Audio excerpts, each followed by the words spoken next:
Har Har Mahadev. Thank you, sir. And at the moment with us from the Maharashtra Navnirman Sena, also in a hurry, our old friend Mr. Pathare. Mr. Pathare, very good evening, sir. Mr. Manish Pathare. How are you, sir? नमस्कार। नमस्कार। नमस्कार। Everybody is in a hurry today. आज हर एक कोई जल्दी में यार, मतलब क्या हो गया? मतलब कोई राम मंदिर बनाने जा रहा है, कोई तोड़ने जा रहा है, कोई फोड़ने जा रहा है, ये क्या हो रहा है सर? हर एक कोई बहुत जल्दी में है आज, ये बताएं। जी, हमारे पास लोगों को खुश करने के लिए एक प्रोग्राम है, वो प्रोग्राम के लिए जाना है। बाकी कुछ ये राम मंदिर बनाना चाहिए या देश को जोड़ना तोड़ना, इतनी बड़ी बड़ी बातें करके वहीं पे खड़ा रहना, ये हमारा काम नहीं।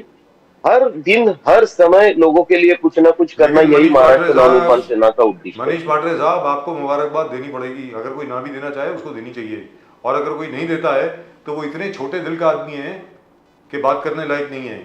आपने जो वसई विरार में किया है ना, आज तक कोई नहीं कर पाया, आज तक कोई नहीं कर पाया। वाटर टैंकर माफिया को भगा दिया साहब, डरा दिया उनको। आज तक मैं 1993 से मुंबई में हूं, मैं देख रहा हूं, I was the editor of the daily, मैं तब से अभी तक देख रहा हूं। ये लोग वो हैं जिन्होंने हर सरकार के पास बैग पहुंचाए हैं, और आप लोगों की वजह से आज ये बैकफुट पर आ गए। और मीरा भाईंदर की जो म्यूनसिपैलिटी है, अब जाकर के ये कह रही है कि बहुत ही जल्द नल में से जल आएगा। मनीष पाटरे साहब, इसके बारे में जरा बताएं दर्शकों को प्लीज।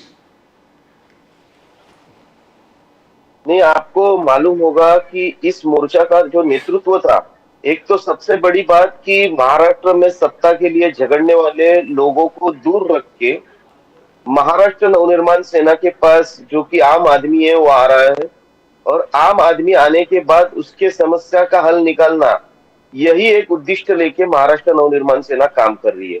और इसी तरह आप अभी जब बता रहे हैं कि मीरा भाईंदर में जो कि टैंकर माफिया का राज है, वहां पे पानी के लिए लोग मोहताज है, लोगों को ऑफिस, उनके बिजनेस को रुका के पानी की समस्या के लिए दौड़ना पड़ रहा था। और जब महाराष्ट्र नवनिर्माण सेना के पास आए, हमारे अविनाश जी जाधव है, उन्होंने इस पूरे मोर्चा का आयोजन किया। इसका नेतृत्व सम्माननीय श्री राज साहब ठाकरे, इनकी जो धर्मपत्नी है शर्मिला राज साहब ठाकरे, इन्होंने किया। और वही मोर्चा में उन्होंने कमिटमेंट दिया था कि अगर इस महानगर पालिका ने आपको अगले 15 दिन में पानी नहीं दिया, ये टैंकर नहीं बंद हुए, तो महाराष्ट्र नवनिर्माण सेना के लिए मैं आदरणीय राज साहब की धर्मपत्नी पहली केस आप मीरा रोड वसई विरार लोगों के लिए लूंगी, ये उन्होंने भरे मोर्चा में डिक्लेयर किया था। और उसी की तहत सामने वाले को महाराष्ट्र नवनिर्माण सेना की ताकत मालूम है। इतने भी बड़े गुंडे हो, हम महाराष्ट्र नवनिर्माण सेना महाराष्ट्र के लोगों के लिए, यहाँ के राज्य के ऊपर जो प्यार करते हैं उनके लिए कुछ भी कर सकते हैं, ये सबको मालूम है। और ये जज्बा है हमारा, और हमने वो बताया, सामने वाले को समझ आया, और अभी जो गवर्नमेंट है वो भी एक्शन मोड पे है, और लोगों की जो समस्या है वो हल हो रही है। पाटरे साहब, we want to know, Sindhudurg में हेल्थ केयर फैसिलिटीज बहुत खराब है। मनसे ने आवाज उठाया कि तानाजी जो हमारे जो हेल्थ मिनिस्टर है तानाजी सावंत जी, हिज डिक्लेरेशन की हेल्थ इज अंडर कंट्रोल, मगर सिंधुदुर्ग में बहुत हेल्थ का फैसिलिटीज नहीं है, आपके पूरे हॉस्पिटल्स में प्रॉब्लम है, ये मनसे ने हाईलाइट कर दिया है। आप कोंकण से बिलोंग करते हो, आपने ग्राउंड पे बहुत काम किया है, वहां पर कुछ how is the facilities, health facilities किस प्रकार से है सिंधुदुर्ग में? पाटरे जी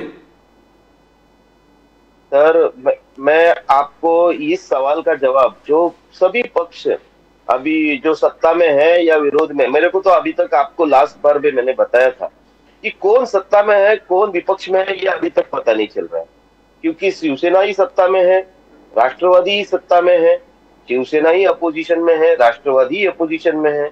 देश की जो बड़ी पार्टियां, एक कांग्रेस दूसरी बीजेपी, ये दो पार्टियां अलग अलग खाली बैठ के इन दोनों के साथ अपने अपने काम कर रहे हैं, लेकिन लोगों के लिए कोई उतर नहीं रहा रास्ते पे। आपने अभी ये जो मुद्दा निकाला, ये महाराष्ट्र के हर गांव का मुद्दा है, आरोग्य सेवा का।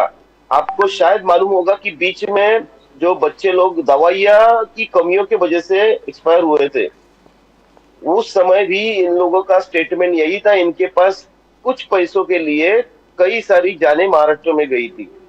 छोटे छोटे बच्चे, उनको अपनी जन्म में आगे देखने के पहले उनकी जान गंवानी पड़ी, और ये सब होने के बाद भी हमारे जो आरोग्य मंत्री है तानाजी सावंत, जिनको आप मालूम होगा कि हमेशा उनका जो विधान रहता है वो कुछ ना कुछ खलबली या कुछ ना कुछ गलती पैदा करता है। आप सिंधुदुर्ग का बात कर रहे हैं, मैं आपको पूरे कोकण का बताता हूँ कि आप कहाँ पे भी जाइए, सरकारी अस्पताल जो है, उस सरकारी अस्पताल की जो हालत है वो इतनी खराब है कि आप सोचोगे नहीं। मतलब हमारे सरकारी अस्पतालों के ऊपर जो हमेशा खर्चा होता है, ये खर्चा कहाँ जाता है? डॉक्टर अवेलेबल नहीं रहते हैं, मेडिसिन अवेलेबल नहीं रहते हैं, जाने के बाद वो सीधा वहां से जो हमारे जिला रुग्णालय होते हैं वहां पे भेज देते हैं। जिला रुग्णालय की हालत देखोगे तो वहां पे पेशेंट के लिए ऑपरेट करने के लिए उतनी अच्छी तकनीक है नहीं, तो वो लोग भेज देते हैं मुंबई इमरजेंसी में।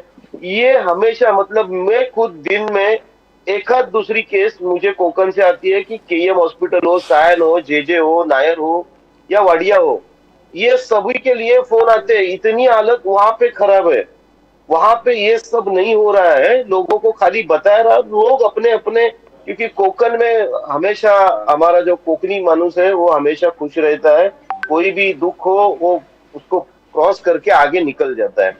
और मैं तो तानाजी सावंत जो हमारे हेल्थ मिनिस्टर है उनको कहूंगा कि आओ कभी हमारे साथ, मैं आपसे, आप मुझसे कुछ बात करने से अच्छा है कि चलो जाके देख लेते हैं एक बार, पाटकर लोगों से साहब, पूछते हैं वहां की क्या हालत है, सामने सामने सर, झूठ का झूठ।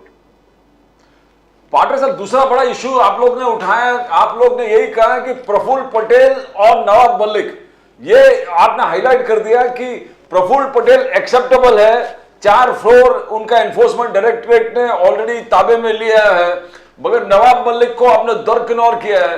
फडणवीस साहब ने बहुत बड़ा लेटर लिखा है अजित पवार जी को कि क्यों हम लोग नवाब मलिक को साथ में नहीं ले सकते। प्रफुल्ल पटेल साथ में है, अजित पवार के पूरे गुट 70,000 करोड़। तो ये दोहरा मापदंड लग रहा है आपको फडणवीस साहब का? फडणवीस साहब लेटर लिखते हैं मगर साथ में रहते हैं, how do you see Patre साहब? सर, एक तो आप सभी को मालूम होगा कि 2024 की जो इलेक्शन है भारतीय जनता पार्टी के लिए सबसे बड़ी इवेंट है वो। इसीलिए अभी ये जो 5 राज्यों का निकाल हुआ, अभी तो आपको मालूम होगा कि 5 राज्यों में अभी तक इनका सीएम नहीं बैठा, जहाँ पे 3 जगह पे बीजेपी भारी वोटों से जीत के आई। अगर आपको मालूम है ये जीत लोगों ने दी है, तो गए 10 दिन में 5 तारीख को या 3 तारीख को कुछ रिजल्ट आया, कौन से तारीख को रिजल्ट आया, शायद 10 दिन हो गए होंगे, दिसंबर 3 को आया सर, एक हफ्ता हो जाएगा कल। में इनके पास सीएम, एक हफ्ते में इनके पास नाम नहीं है अभी तक डिक्लेयर करने के लिए। ये इनका डर है कि किसी को दे तो दूसरा खड़ा रहे कि नहीं करे। इतना लोगों के, भारतीय जनता पार्टी के जो लोग हैं वो कुर्सी के लिए एक दूसरे के खिलाफ हो सकते हैं, ये डर शायद उनको होगा। यही बात को लेके अगर महाराष्ट्र में बीजेपी की जो संख्या है, जो राष्ट्रवादी और शिंदे गुट उनके साथ अभी जुड़ चुका है, उनसे ज्यादा है, फिर भी सत्ता में रहने के लिए और 2024 का रास्ता क्लियर करने के लिए देवेंद्र जी फडणवीस को आज भी उप मुख्यमंत्री पद पे बैठना पड़ रहा है। और सबसे महत्वपूर्ण बात तो ये है कि जिन राज्यों में भी बीजेपी की जीत हुई है वहां के लोगों को खुद को विश्वास नहीं है। आप राजस्थान में जाइए, मध्य प्रदेश में जाइए, छत्तीसगढ़ में जाइए, वहां के लोगों का खुद का कहना है, आप सोशल मीडिया पे देखिए, जो आम पब्लिक है उनका कहना है कि ये इम्पॉसिबल था। लोगों के मन में क्रोध है, वही हालत महाराष्ट्र में। आप अगर बोल रहे हैं कि कल नवाब मलिक जी, अगर उनका दाऊद के साथ कुछ लेन देन है तो आप सत्ता में है, केंद्र में सत्ता आपके पास है। मेरा उनसे सिंपल सवाल है, केंद्र में सत्ता है, राज्य में सत्ता है, गए 1 साल से सत्ता है, नवाब मलिक जी बाहर आए, उन्हीं के बीजेपी के पार्टी के कल मोहित कंबोज ने बताया था कि नवाब मलिक की हेल्थ अभी अच्छी है, उन्हें फिर से, क्योंकि वो मेडिकल लीव पे है, करेक्ट जी, तो उन्हें फिर से अंदर भेजने के लिए उनके मोहित कंबोज जी बता रहे हैं। तो किस बात के लिए रुके हैं ये लोग? अगर एक आध पर्सन मेडिकल लीव पे बाहर है और अगर वो अच्छा खासा मुंबई से नागपुर वगैरह घूम रहे हैं तो उनको अंदर फिर से रखने के लिए इनको प्रॉब्लम क्या है? ये चिट्ठी लिखने उनके पास, अगर गृह खाता जो है हमारा वो उनके पास है, पूरा डिपार्टमेंट अगर होम मिनिस्टर के पास है तो वो किससे चिट्ठी लिख रहे हैं, बाजू में बैठे अजीत पवार जी को या बाजू में बैठे मुख्यमंत्री एकनाथ जी शिंदे को? ये लोगों को गुमराह करने के लिए। और इसीलिए मनसे का कहना है कि अगर आपको प्रफुल्ल पटेल चलते हैं, जिनका खुद का, आपको मालूम होगा कि खुद का रिलेशन उनका भी ऐसा ही है कि देशद्रोही जो है, देश के खिलाफ काम करने वाले आतंकवादियों के साथ अगर इनका रिलेशन है, ये चल सकते हैं, आपको इनके साथ आप चाय पान कर सकते हैं, तो नवाब मलिक क्यों नहीं चले? इसका मतलब आप लोगों को गुमराह करने के लिए, आपकी जो कमीज के ऊपर जो काले छींटे उड़े हैं, वो छींटे छुपाने के लिए, ये लोगों को दिखाने के लिए दिखावा कर रहे हैं। अगर आपको एक्शन लेना होता तो आप कभी के ले चुके होते। एक्शन लेने के लिए आपको किसी की परमिशन की जरूरत नहीं है। आदमी आपके सामने चल के आ रहा है, 2 दिन आपके साथ बैठ रहा है, तो अगर वो मेडिकल लीव पे है तो अच्छा है, तो आप उन्हें सीधा फिर से back to pavilion, back to jail भेज दीजिए।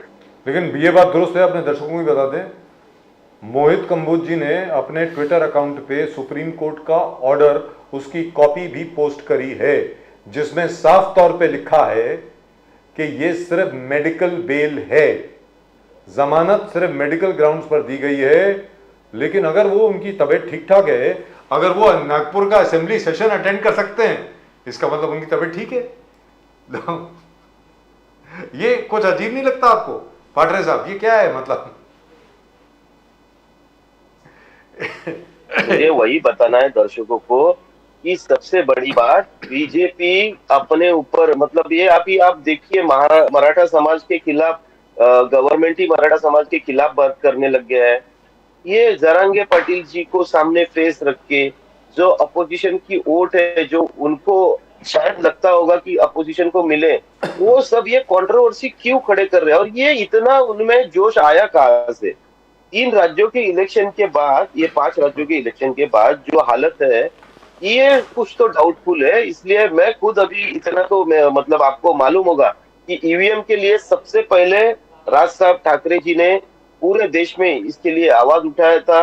हर लीडर के पास गए थे, उन्हें इकट्ठा करने की कोशिश की थी, क्योंकि आप बड़े बड़े देशों में जैसे कि यूएसए है या और भी बड़े जो देश है, वहां पे आज भी बैलेट पेपर के ऊपर वोटिंग होती है। तो लोगों के मन में अगर शंका है तो सरकार का काम है वो शंका को दूर करना। आप ओपन इलेक्शन ले लीजिए बैलेट पेपर के ऊपर। ये सब इसीलिए ये कॉन्फिडेंस बिल्ड हो रहा है, ऐसा मुझे लगता है, क्योंकि मराठा समाज को जो जरांगे पाटिल जी का आंदोलन था, वहां पे जाके बताने वाले हैं ये लोग, उन्हें प्रॉपर कमिटमेंट देने वाले ये लोग अभी उनके खिलाफ बता रहे हैं, उनके लोगों के ऊपर, मतलब हमारे मराठा बांधव के ऊपर केसेस डाल रहे हैं। उन्होंने जब जो पहली शुरुआत हुई थी, जब पुलिस ने अटैक किया था, जो कि होम मिनिस्टर के अंदर आते हैं, उनके ऊपर कार्रवाई तो अभी तक कुछ की नहीं, लेकिन अभी कल परसों मतलब पहले ही दिन देवेंद्र जी फडणवीस जो हमारे होम मिनिस्टर थे, उन्होंने ऐसा बताया है कि शुरुआत मराठा बांधव की तरफ से हुई थी, पुलिस ने प्रोटेक्शन के लिए खाली लाठीचार्ज किया था। ये सब जो है इतने दिनों के बाद ये सब हो रहा है, कुछ तो इसके पीछे बड़ी राजनीति है, और जो महाराष्ट्र के लिए हितकारक है नहीं, महाराष्ट्र के हित में नहीं है। मगर जिस प्रकार से भुजबल साहब आज रैली लिए थे, उस रैली में जिस प्रकार से आलोचना कर रहे थे मनोज जरांगे पाटिल जी का, और it's like a street fight, एक स्ट्रीट झगड़ा चल रहा है कि आपने ये किया, मैंने वो करूंगा, आप क्या हिंदी बोलने नहीं आते, मराठी बोलने नहीं आते। भुजबल साहब पूरा लेटर पढ़ा रहा था क्या क्या। तो ये झगड़ा आपको क्या लग रहा है आगे जाके कहां, बिकॉज पहले हम लोग महाराष्ट्र में ये सब देखे नहीं थे पाटारे साहब, ये कहां तक आप लग रहा है, कहां इसका एंड कहां होगा? जिस प्रकार से भुजबल साहब आरोप लगा रहे, 35 लाख नोंदणी हो गया है, कुणबी मराठा का, अभी मराठा रहेंगे ही नहीं, सब कुणबी मराठा। तो ये कैसे देखते, सब कुणबी मराठा हो गया, मराठा रहेंगे नहीं, चार्जेस कैसे लग रहा भुजबल साहब का? सर देखिए, मैं तो आपको अभी मैंने वही बताया कि भुजबल साहब अधिवेशन में बैठ रहे हैं अजीत पवार जी के बाजू में, बिकॉज मंत्री है, सीनियर मंत्री है, और जरांगे पाटिल जी अजीत पवार जी को हर बार वार्निंग दे रहे हैं कि भुजबल जी को संभालिए, उनको रुकाइए। और इसके बीच में आपने अगर देखा होगा कि कल ही हमारे जो दूसरे ओबीसी के जो लीडर है प्रकाश शेड़गे करके, जो भी गवर्नमेंट में है, एमएलए है, मंत्री है अभी, उनके ऊपर अटैक हुआ। लोगों ने, मराठा कार्यकर्ताओं ने उनको, कहाँ पे तो उनकी रैली थी, वहां पे वो जा रहे थे, उनको रोका। ये सब हो रहा है, इसके पीछे फिर ओबीसी वालों, कहाँ पे तो ओबीसी का आंदोलन चल रहा है। इससे महाराष्ट्र की जो अभी फिलहाल स्थिति है वो बिगड़ रही है। लोगों के मन में कुछ गलतफहमियां हो सकती है, उसके बाद कुछ अलग होकर हो जाता है। ये महाराष्ट्र को लिए मैं अभी बताया कि महाराष्ट्र के हित में है नहीं ये सब चीजें। महाराष्ट्र को अभी जरूरत है कि जो बिजनेस बाहर जा रहे हैं उनको रोक के रखना, यहाँ के युवाओं को हाथों में अच्छा काम देना, उनको अच्छी शिक्षा देना, यहाँ के नौजवानों को उद्योग करने के लिए उनको प्रोत्साहित करना, ये यहाँ के जो महिला है उसको सुरक्षित रखने के लिए कोशिश करना। हमारे किसान, जो कि आपको मालूम होगा कि ये अभी हम सब कंस्ट्रक्शन कर रहे हैं, अच्छी अच्छी बिल्डिंगें बना रहे हैं, बड़े बड़े रोड बना रहे हैं, लेकिन इसके वजह से हम धरती माँ को जो परेशानी दे रही है। अगर हम हिंदू हैं तो हमें धरती को माँ कहना है, और अगर माँ को हम इतनी तकलीफ दे रहे हैं, जहाँ पे जाए वहां पे हम खाली डेवलपमेंट के नाम के ऊपर, आप बाहर के देशों में भी जाइए, डेवलपमेंट देखिए, उनके गांव कैसे साफ सुथरे हैं। ये कभी घूमते नहीं, ये तो अभी खर्चा करके गवर्नमेंट जो है उसके कुछ एमएलए, अपोजिशन के कुछ एमएलए, हम गरीबों का जो पैसा रहता है टैक्स पेयर का, उस पैसे से लेके ये लोग बाहर गांव जाके घूम के आते। तो वहां पे देखते क्या है, ऐसी डेवलपमेंट होती है कि समृद्धि महामार्ग बनाना है तो जहां से भी हो उसको खाली बनाना है, कंप्लीट करना है। ये एम होके डेवलपमेंट नहीं होनी चाहिए। ये सब चीजें महाराष्ट्र इसके लिए राह देख रहा है कि कोई अच्छा गवर्नमेंट में आए और हमें ये सब चीजों में जो अच्छा हमें चाहिए, जो हमारा डिमांड है। आपको मालूम होगा लास्ट टाइम भी मैंने बताया कि इन्होंने, इनके मन को भाया तो इन्होंने लाइट लगा दिया। वो पूरे महाराष्ट्र में इन्होंने लाइटिंग किया, वो चाइना लाइट का जी। वो चाइना लाइट 6 महीना भी नहीं चली है, उसके लिए हजारों करोड़ रुपया खर्चा हुआ है पूरे महाराष्ट्र में। लेकिन क्या के लिए, मुझे तो ये समझ में नहीं आया, क्योंकि लोगों, कौन से लोगों ने मांगा था इनसे? ये डिमांड किसकी थी? ये डिमांड नहीं थी लोगों की। अभी ये लोग रास्ता धो रहे। आप देखोगे मुंबई में आएंगे तो पोल्यूशन में मुंबई फिलहाल 1 नंबर पे है। तो ये रास्ता धोने के लिए इन्होंने कॉन्ट्रैक्ट दे दिया है। रास्ता धोने वाला फुटपाथ से आजू बाजू का जो जगह है वहां पे खाली पानी मार रहा है, एक वाटर टैंकर आता है उससे पानी मार रहे हैं। इससे पोल्यूशन कम होगा क्या? ये पहली बात, क्योंकि धूल मिट्टी जो नीचे गिरी हुई है उसको आप पानी मार रहे हो। एक्चुअल में जो प्रॉब्लम चालू है ये आपके सब जगह पे जो कंस्ट्रक्शन चालू है उसके वजह से प्रॉब्लम है। मुंबई में जो झाड़ थे, हर डेवलपमेंट के पीछे कितने झाड़ वेस्ट कर दिए या मार दिए गए, ये सब चीजें कैलकुलेशन है। और सबसे बड़ी बात, इन्होंने अभी जो सीसी का रोड, कंक्रीट का रोड जो बनाया है, पूरे मुंबई में कंक्रीट के रोड बन रहे हैं। इसके पहले अंग्रेजों के जमाने से यहाँ पे डांबर के रोड थे, लेकिन इतने मजबूत थे कि पूछने की जरूरत नहीं और तकलीफ जीरो थी। ये कंक्रीट के रोड के वजह से जो धूल मिट्टी, मतलब सीमेंट जो हर एक टायर चलने के बाद जो हर सेकंड में धूल मिट्टी आ रही है, इसके वजह से मुंबई में खांसी या सर्दी या उस तरीके के जो बीमारियां है वो बढ़ रही है। ये सब चीजों के ऊपर इनका है नहीं, इनकी नजर है सत्ता। And also concrete roads cost more money. That's it. Budget ज्यादा होगा, आपको भी ज्यादा मिलेगा, सीधी सादी बात है। क्योंकि डांबर के अंदर तो बड़े आराम से सब कुछ हो जाता है, और डांबर का road is so easy to repair. डांबर की एक, yes that is main point. अगर ये कंक्रीट का रोड हमें, अगर इसके नीचे से पाइप, आपको मालूम होगा कि पूरे दक्षिण मुंबई में, मतलब जो कि ओल्ड मुंबई हम कह सकते हैं, वहां पे सभी पाइपलाइंस हो, ड्रेनेज लाइंस हो, ये जमीन के नीचे से गई है। अगर भविष्य में एक बार रोड बन जाता है, उसके नीचे अगर कुछ काम करना है तो उसे कंपलसरी हमें जेसीबी से या फिर वो जो मशीन आती है पोकलन मशीन, उसे लाके और रोड को पूरा डैमेज करके उसको निकाल के फिर काम करना पड़ता है और फिर उसको बनाना पड़ता है। इसका कॉस्ट बहुत ज्यादा है, इसकी वजह से पोल्यूशन बहुत ज्यादा होता है कंपेयर टू अगर आप डांबर का रोड देखेंगे तो उसके लिए ये सब चीजों की जरूरत नहीं थी। 2 आदमियों में काम हो जाता था, और वो भी डांबर लगाना भी इजी था, उसका कॉस्ट भी इजी था, और लोगों के लिए हेल्थ के लिए भी ज्यादा इशू नहीं था। और इसका व्हीकल्स की आवाज हेल्थ भी के जो लिए होता है, भी इससे भी आपको मालूम होगा तो ध्वनि प्रदूषण होता है। मनीष पाठरे साहब, और व्हीकल्स की हेल्थ के लिए भी, टायर हेल्थ के लिए भी डांबर का रोड बहुत सबसे अच्छा 100% होता है। टायर हेल्थ के लिए आप वर्ल्ड में कहाँ पे भी पूछिए, 50% टायर डांबर का रोड जो बचाता था, ये कंक्रीट का रोड है, इसके ऊपर वेस्ट हो रहा है। खत्म। जो 50,000 किलोमीटर गाड़ी चलने वाली थी, वो 25,000 ही चलेगी। जी, और टायर जो है वो पहले ही कटना शुरू हो जाता है डांबर की रोड पे ना। कहने का मतलब ये हुआ, जो राज ठाकरे साहब पहले दिन से जो कह रहे हैं कि आपने जो भी स्कीम बनाई है वो लोगों के हित के लिए नहीं बनाई है, आपने अपने हित को सोच करके बनाई है कि ज्यादा बजट होगा, कॉन्ट्रैक्टर से ज्यादा बचत होगी, ज्यादा कमीशन मिलेगा अपने को, सीधी सादी बात है। तो ये चेंज कब होगा सर? अब ये बदलना चाहिए ना, बहुत हो गया ना अब तो ये। अब देखिए साहब, जो आपने बात कही, अभी प्रदीप जी ने भी बात करी कि, मैं पूरी बात सुन लीजिए सर, आखिरी सवाल है मेरा, कि जरंगे पाटिल साहब से आप मिलने जाते हैं, आप उनको एक डेडलाइन देते हैं, वो डेडलाइन खत्म हो जाती है, फिर पूरी कमेटी जाती है, जजेस जाते हैं मिलने उनसे, और फिर उसके बाद भुजबल साहब खड़े हो जाते हैं इस तरफ, उस तरफ दांगड़ कम्युनिटी खड़ी हो जाती है, वो पढ़ाकर साहब के ऊपर भी आज किसी ने जूता उता मारा है। मेरी बात सुनिए, आखिर में हो क्या रहा है?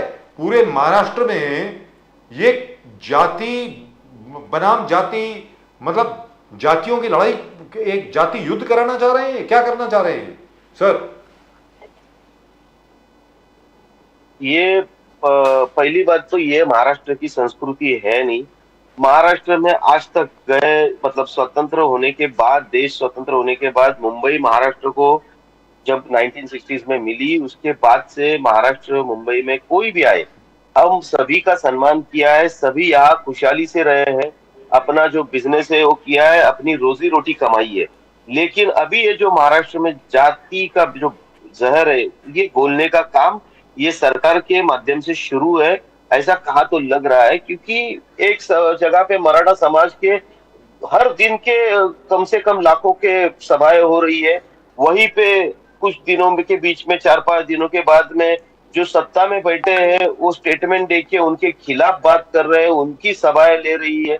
और सबसे बात आपने जो पहले ही पूछी मुझे कि इसके ऊपर सॉल्यूशन क्या, तो मैंने आपको शुरुआत में ही बता दिया है कि कांग्रेस और बीजेपी ये दोनों, और इनके साथ जुड़े हुए हैं दोनों, ये सब एक ही है देखने को जाए तो। क्योंकि इन्होंने सभी ने सत्ता देखी है, सत्ता को अपने फायदे के लिए शायद इन्होंने यूज किया है, इसका सत्ता का वापर किया है।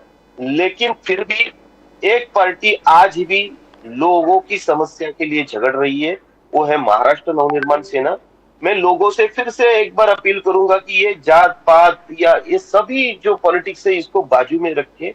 इस समय महाराष्ट्र नवनिर्माण सेना आपके लिए एक अच्छा फ्रेश नया चेहरा है, कि जो अभी तक सत्ता में नहीं है, लेकिन सत्ता में नहीं होके भी उसकी ताकत, जैसे आपको आप ही ने बताया कि मीरा भाईंदर में जो एंकर माफिया थे, जो कई सालों से उनके ऊपर किसका हाथ था, वो सब आपको, आप अच्छे रिपोर्टर है, आपको पूरे मालूमात है। लेकिन फिर भी महाराष्ट्र नवनिर्माण सेना उसके खिलाफ खड़ी होती है, वो काम कर रही है। अभी टोल के मुद्दा को लेके फिर से एमएनएस कोर्ट में भी है, ऊपर से सरकार के ऊपर भी प्रेशर कर रही है। लेकिन सत्ता के बाहर बैठ के हर चीजों के ऊपर अगर हमें खाली रास्ते पे ही उतरना होगा, तो उससे अच्छा एक बार सत्ता दे दीजिए, उसके बाद देखिए जो कि पाठरे साहब राज ठाकरे साहब मिले थे एकनाथ शिंदे जी से, वो टोल टैक्स का रिपोर्ट भी शायद कुछ उन्होंने दे दिया शिंदे साहब को कि आप जरा इस पे जरा गौर फरमाइए, ये हमारे लोगों ने कलेक्ट किया है डाटा, कितने लोग जाते हैं, कितने व्हीकल्स जाते हैं, तो उसका कुछ आप बताना चाहेंगे? मैंने जैसे बताया ना आपको कि लास्ट टाइम भी हम लोगों ने पूरे 15 दिन के लिए हमारी यूनिट बिठी थी, वाशी टोल नाका हो, मुलुंड टोल नाका हो, अपना बाकी के जो दहीसर वगैरह हर जगह पे हमने सीसीटीवी और हमारी यूनिट बैठी थी, जिन्होंने काउंट करके जो डेटा है, जैसे कि हमने कमिट किया था लोगों को, वो सरकार के पास दे दिया है। जो कमिटमेंट सरकार की तरफ से आई थी उसके ऊपर बात की है, और उन्होंने शिंदे साहब को वो चीजों के बारे में बता दिया है। अभी सरकार का काम है, नहीं तो महाराष्ट्र नवनिर्माण सेना अपने अपने हिसाब पे, आपको मालूम है कि मन से एक बार कमिटमेंट कर देती है तो पूरा किए बिना रुकेगी नहीं। लेकिन बात यही मैं आपको बता रहा हूँ कि हर चीजों के लिए सरकार से मांगने से अच्छा है एक बार महाराष्ट्र नवनिर्माण सेना को सरकार दे दीजिए। फिर देखिए कि जो ब्लूप्रिंट में रखा है वो अगर मन में है इसीलिए तो ब्लूप्रिंट बनाई, विजन में है इसीलिए तो ब्लूप्रिंट बनाई, कुछ करके देना है महाराष्ट्र के जनता के लिए इसीलिए तो ब्लूप्रिंट बनाई। अभी तक जो पॉलिटिशियन या जो सरकार बैठी है आप देख रहे हैं उनके विजन में कुछ है नहीं, उनके मन में कुछ है नहीं, आज है कुछ तो कल अलग है। नवाब मलिक जी प्रफुल्ल पटेल जी से मिलते हैं और काफी नेताओं से मिलते हैं, उनके साथ बैठते हैं, फिर एक लेटर बॉम्ब आता है। ये लेटर बॉम्ब के बाद ये क्योंकि इनके मन में कभी तक कुछ है नहीं, बस अपनी सत्ता कैसे रखे और हमारे सत्ता में होने की जरूरत है ये उन्हें लगता है, इसीलिए वो सत्ता में है। किसी को भी जोड़ के वो सत्ता बना रहे, इससे अच्छा एक नया और अभी तक सत्ता में नहीं लेकिन अपोजिशन में अच्छा काम करने वाला पर्याय लोगों के पास है, वो है महाराष्ट्र नवनिर्माण सेना आदरणीय राज साहब Thackeray. I hope the people of Maharashtra actually vote for Raj Thackeray, very frankly speaking. I think बाकी सब लोगों को तो आपने आजमा लिया है, अब वक्त आ गया है एमएनएस को आजमाने का। बाकी सब लोगों को आपने मौका दिया है, अब मौका दीजिए राज ठाकरे, मुझको ऐसा लगता है, और जितना जल्दी देंगे सबके लिए बहुत अच्छा होगा। और उसके बाद अगर एमएनएस परफॉर्म नहीं करती है तो उसके बाद उनको भूल जाइए, लेकिन अगर परफॉर्म करती हैं तो फिर सबका फायदा है उसमें। और मुझे पूर्ण विश्वास है that MNS is the only answer for Maharashtra, that is my personal opinion. Right, thank you very much Manish Patre साहब, बहुत बहुत शुक्रिया आपका हमसे जुड़ने के लिए। आपको नमस्कार, जय हिंद, जय महाराष्ट्र, जय भवानी, जय शिवाजी, वंदे मातरम। जय हिंद, जय महाराष्ट्र, जय मनसे, जय भवानी, जय शिवराय। नमस्कार sir. You know, the MNS is the only party which could actually take on the water mafia in. Sir as Patre ji बोले कि विपक्ष है कौन, वो सत्ता में भी वही दिख रहा है, विपक्ष में भी वही दिख रहा है। शिवसेना आधा पूरा शिवसेना उधर पड़ा है, 10% विपक्ष में पड़ा है, नहीं सत्ता में एनसीपी भी उधर है, एनसीपी इधर भी है, शिवसेना इधर भी है, शिवसेना उधर भी है। तो जो एक्चुअली वो अटल जी का एक कविता था, कौन पांडव कौन कौरव सभी और, तो यही हालत है कि कौन किधर क्या है कुछ पता ही नहीं चल रहा कि कौन कौन है, सत्ता में है कि